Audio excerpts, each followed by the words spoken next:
central que es 10 de junio, y le pregunto a uno de los protagonistas de esta historia, 10 de junio, ¿sí se olvida? Bueno, yo pienso que el polvo del tiempo y el hecho de no hacer la historia como realmente sucedió al 100%. En Nuevo León no tenemos historiadores que se encarguen de analizar el movimiento estudiantil y social de aquellas épocas para que vaya sacando las personalidades, los personajes reales que fuimos protagonistas, que fueron muchos. No digo que yo haya sido el más, ni siquiera el más importante, pero sí fui parte de ese gran movimiento. Entonces, yo recuerdo que estaba en la preparatoria 3, nocturna para trabajadores, en 1971. Con sede en esa época en Colegio Civil, allí donde estaba también la prepa 1. En el Colegio Civil y la misma prepa 1 ahí. Entonces, era nocturna la 3, ¿no?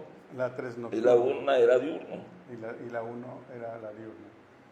Recuerdo que entonces el presidente de la sociedad de alumnos, de la prepa 1, porque en la prepa 3 no teníamos, sí teníamos, creo que sí, pero tampoco me acuerdo, era Luis Antonio Noyola, llegó a hacer algo de la mesa directiva, un maestro muy conocido, y en la 1 era un maestro también de apellido Montenegro.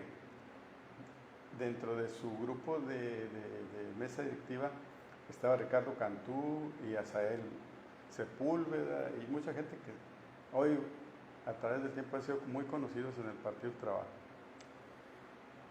Bueno, pues nos toca el movimiento tiene una gran relevancia. El gobernador en esa época era Eduardo Elizondo Lozano y él fue el que impuso a través de el licenciado Manil González Martos la ley orgánica que los estudiantes... Rector de la Universidad Autónoma de Nuevo León. Que los estudiantes no querían. ¿Por qué? Porque ya había triunfado antes el movimiento pro autonomía y entonces necesitábamos una ley orgánica que regulara la vida interna de la universidad, pero que fuera democrática. Y Eduardo Elizondo, como todos los priistas de aquella época, antidemocráticos y autoritarios, redactó a través del rector que él impuso una ley orgánica que era muy favorable al gobierno del Estado. Y se soltó el movimiento en todas partes, en las preparatorias, en las facultades.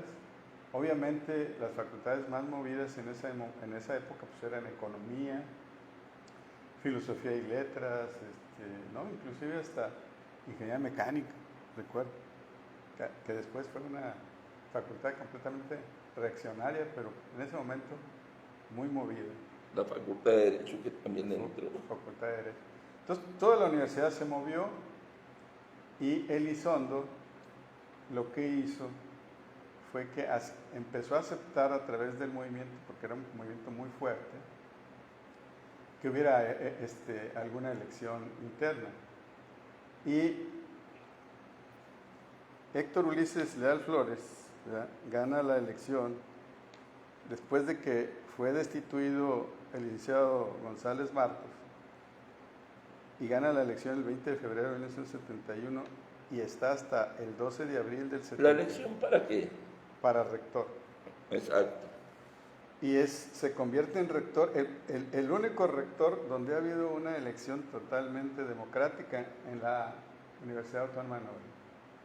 Obviamente un maestro, un rector de la línea socialdemócrata izquierdista, no socialista, no comunista, sino socialdemócrata, pero muy consecuente, ¿verdad? Bueno, ni eso soportaba el gobernador y obliga a que el movimiento estudiantil permanezca trincherado porque empieza a perseguir a los grupos estudiantiles, detiene a algunos, ¿verdad?, Eso genera una explosión tremenda. Inclusive se atreve, y no sé si te acuerdas, a hacer un debate inapropiado con el doctor Ulises, en el cual a él no lo dejaban decir nada. Así es. Nada ante la opinión pública. O sea, un debate televisado para ridiculizar a Ulises. Entonces, Ulises es destituido en abril y eso genera que el movimiento arrecie por todos lados, se toman facultades, se toman edificios. Nosotros tomamos el edificio del Colegio Civil. Y entonces ponen a un rector que es militar, es Arnulfo Treviño Garza. ¿Verdad? Lo impone. No, pues eso trajo como consecuencia hasta la toma de rectoría por toda la estudiantal. Oye, con ese mensaje de poner un personaje de este tipo al frente de rectoría, ¿qué otra respuesta podría tener la comunidad estudiantil, la comunidad magisterial? Sentían ya la bota militar en el cuello. No, ya. Los hicieron reventar. Yo recuerdo algunas canciones, pues, a lo mejor aquí se va a ver un poco ridículo, que decía, nos pusieron un general con gorra, botas y carabina, y los estudiantes no querían un chango tan feo como él, pero rimado, ¿verdad? Con una canción, que entonces tocaba, que había algunos grupos corales de protesta que amenizaban todas las manifestaciones. Inclusive en una vez que estaba tomada el aula magna, unos compañeros encontraron a Óscar Chávez ahí en Morelos, y se lo llevaron, aceptó a ir a tocar al aula magna que estaba tomada, y por cierto, el festival que dio Óscar ahí fue atronado, estaba el aula llena. A ver si es un escándalo, porque en aquella época hay muchos jóvenes, desgraciadamente, que ya ni saben quién es Óscar Chávez, pero Óscar Chávez fue uno de los grandes de lo que se llamó la canción de protesta, reconocido él a nivel mundial, y era una persona sencilla que muchas veces no empataba con la fama, porque cuando la gente tiene mucha fama del nivel de Óscar Chávez, muchas veces también les gana la soberbia. Pero él, al menos la historia que yo conozco de él, una vez lo saludé casualmente, un hombre sencillo. Sí. Tan así que se prestó en ese momento de revuelta pero el que a hacer la voz. El que quiera escucharlo, pues toda su obra musical está en internet. En YouTube. Entonces, sí, en YouTube. La cosa aquí es que en México, en la UNAM, que después de 1968 estaban prohibidas las manifestaciones. El presidente de la República era Luis Echeverría Álvarez, en ese momento, en el 71. Se hablan algunos estudiantes que había necesidad de reactivar el movimiento estudiantil en la capital y que era muy importante hacer un movimiento de respaldo al movimiento de estudiantil de Nuevo León en contra de la ley orgánica, por la cantidad de enfrentamientos que hubo con la policía, por la cantidad de edificios tomados por los estudiantes, tanto en las preparatorias como en las facultades y finalmente la rectoría, el repudio al rector militar y yo no me acuerdo en qué momento, porque lanzaron la toma de edificios. Yo estaba siendo guardia en el edificio de Colegio Civil y no recuerdo exactamente la fecha, pero creo que fue la fecha entre antes del 10 de junio. Entonces tomaron los policías la preparatoria, hay fotografías, una que otra que tenemos todavía, donde nos trataron con mucha amabilidad a través sí, recuerdo. Ahí lo dicen las fotos, ¿verdad? Oye, con sonrisas y flores. Golpes de abajo hasta arriba. Así es. Macanazo limpio. Sí.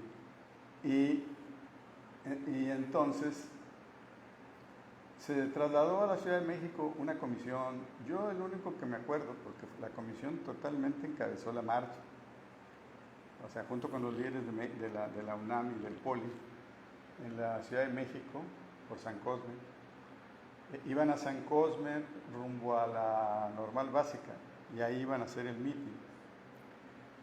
Y precisamente en el metro de Normal, donde estaba la Normal Básica, de ahí salieron los halcones.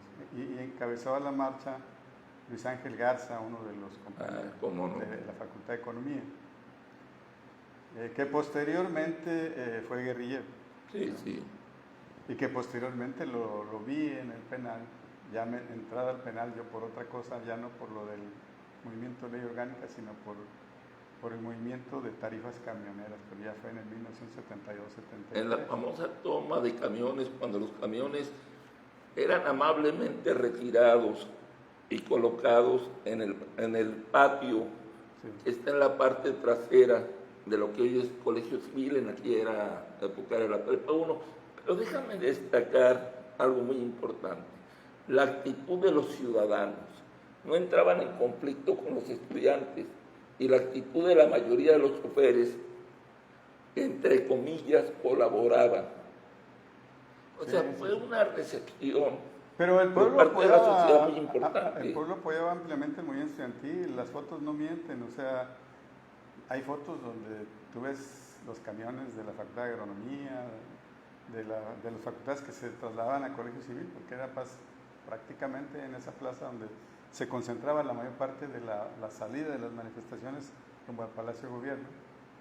Se sigue haciendo, sigue siendo un punto de referencia Colegio Civil para algunos grupos, para trasladar las marchas de exigencia, ya muy pocas por cierto, a Palacio de Gobierno. Bueno, en esa época Monterrey, no sé cuántos habitantes tendría, pero si el Estado, creo que el Estado no llegaba a los 2 millones de habitantes. Así es. Y había manifestaciones que fácil rebasaban los 40, 50 mil personas. Sí. Comparado con la población, yo creo que ahorita no hay ninguna que rebase ese porcentaje. No, para nada. Entonces, digo, lo vivimos y está borrado por la historia hasta ahorita. Y se hizo la marcha en la Ciudad de México, caminaron por San Cosme, salieron los halcones de la estación del metro, Tacuba creo que se llama la estación, y con subametralladoras, con traje, sabían algo de kendo y karate y todo eso. Total, se enfrentaron a la marcha para aparentar que era un enfrentamiento entre particulares. Ese grupo fue financiado, orquestado y armado por un gobernador que tuvimos aquí en el estado de Nuevo León, que mucha gente lo quiere mucho, no sé por qué, un señor llamado Alfonso Martínez Domínguez. Si no me equivoco, en ese momento era el regente. Era regente. En esa época el Distrito Federal, ya los regentes no existen. Lo nombró Luis Echeverría. Luis Echeverría. Y luego también lo marginó y le cargó todo el peso del hecho. Y él se deslindó y hasta dijo que no había habido muertos, que eso era un mito creado por la gente y los medios. No, porque está documentado que los halcones, que por cierto fueron reclutados en unas colonias populares en el Estado de México, conurbados a la Ciudad de México. Oye, déjame te comento, tengo la información que hubo expresidiarios, que hubo gente de bandas ahí en el Estado de México, bandas, pandillas, vamos, de esos que manejan la droga, los asaltos, la violencia, fueron reclutados a cambio de un salvoconducto. Sí, tú puedes hacer el mal que quieras, nada más vente a partirle de la madre a esos religiosos, a esos estudiantes. Que por cierto la manifestación fue una manifestación pacífica, se trataba de volver a tener el derecho de salir a la calle en la Ciudad de México.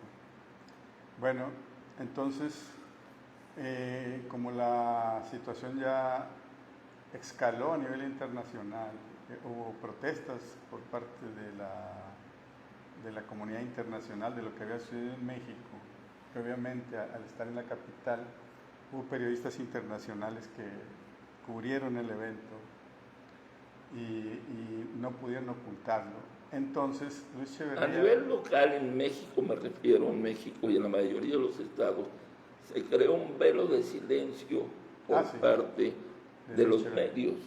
Oye, yo no estoy seguro, pero hubo un periodista que dijo, hoy fue un día soleado, muchas gracias. Me refiero a Jacobo Zabludovsky, no refiriéndose por órdenes de gobernación, ni a los muertos, ni a la violencia. Y eso a mí se me hace algo terrible, la complicidad de los comunicadores, de los periodistas a nivel local, y cómo la verdad periodística se tuvo que reflejar en los medios de otros países, desgraciadamente, José Luis. Sí, de todas maneras Echeverría, ante la presión internacional, lo único que se le ocurrió fue pedir la renuncia de Eduardo Elizondo.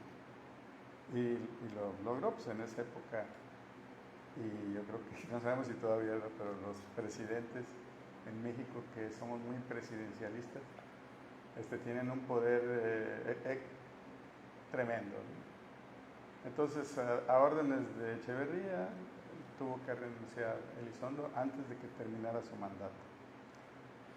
Aunque disfrazaron la renuncia diciendo que por el bien de Nuevo León, un gobernador demócrata pedía su renuncia, no pedía su renuncia, sino que se retiraba del puesto.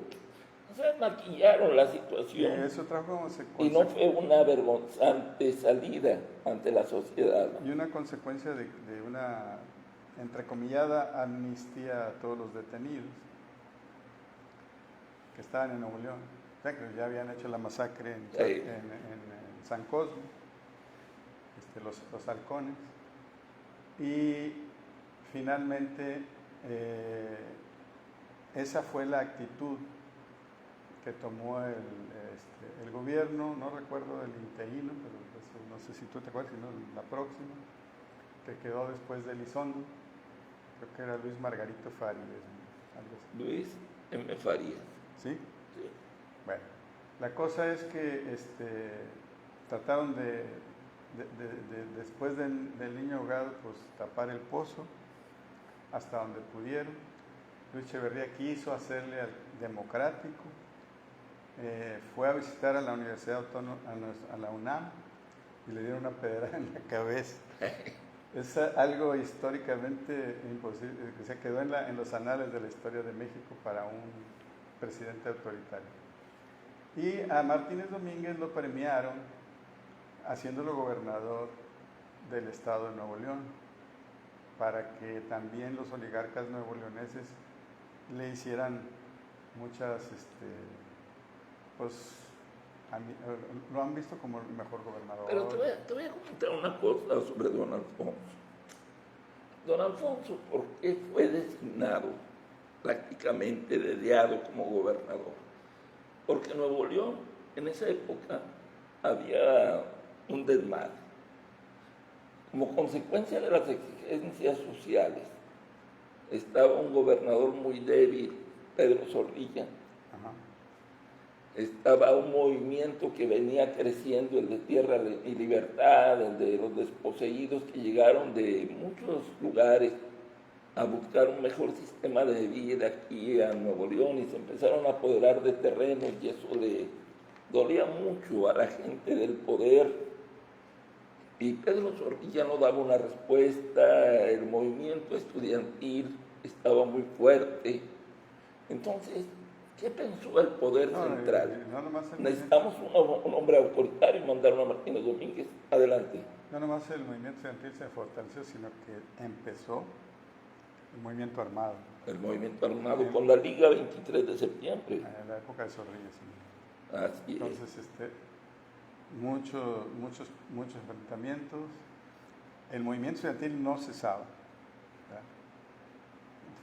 Ya estamos pasando el 10 de junio. Oye, déjame, tengo una foto histórica donde a un jovencito es detenido. En Colegio Civil. Fue en el 71 Sí. Ese fue en el 71. por andar ahí de religioso quemando y destruyendo propiedad privada que es sagrada para México. Esa fue por lo de la ley orgánica. Ah, por lo de la ley Y orgánica. tiene que ver con el halconazo. Ya. Sí, Sí. pero, oye, pero tú eres muy joven ahí, ¿qué edad tenías? Ahí estaba cumpliendo 17 años. Oh, bueno.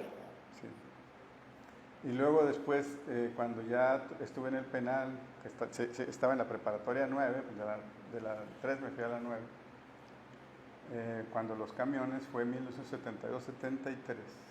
Así estaba montado el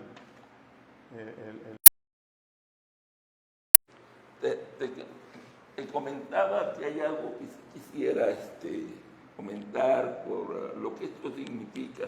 A ti, cuando te agarran, no te agarran en Nuevo León, si no me equivoco.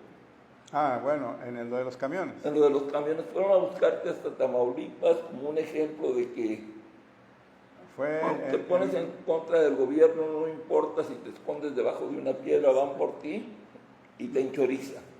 Bueno, fue en Nuevo Laredo, una situación muy desafortunada. Íbamos casi todo lo que era el comité de lucha de la preparatoria 9.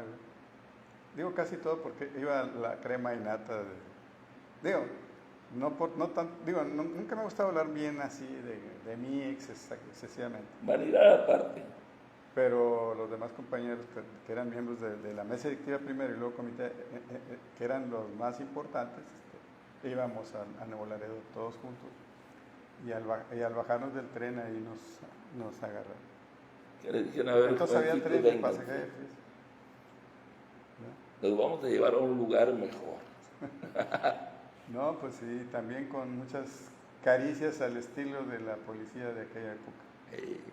Desde el traslado, porque nos detuvieron allá, eso en Laredo no tuvimos tantos problemas, pero cuando mandan a la policía ministerial por nosotros, fue un viacrucis. Ya llegamos a casa, mijito, así es que órale. Sí.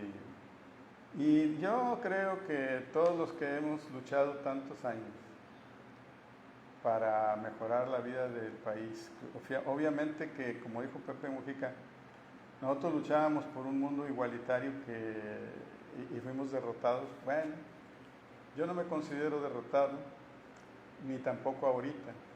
Simple y sencillamente que se posponen los momentos. Mucha gente piensa y dice,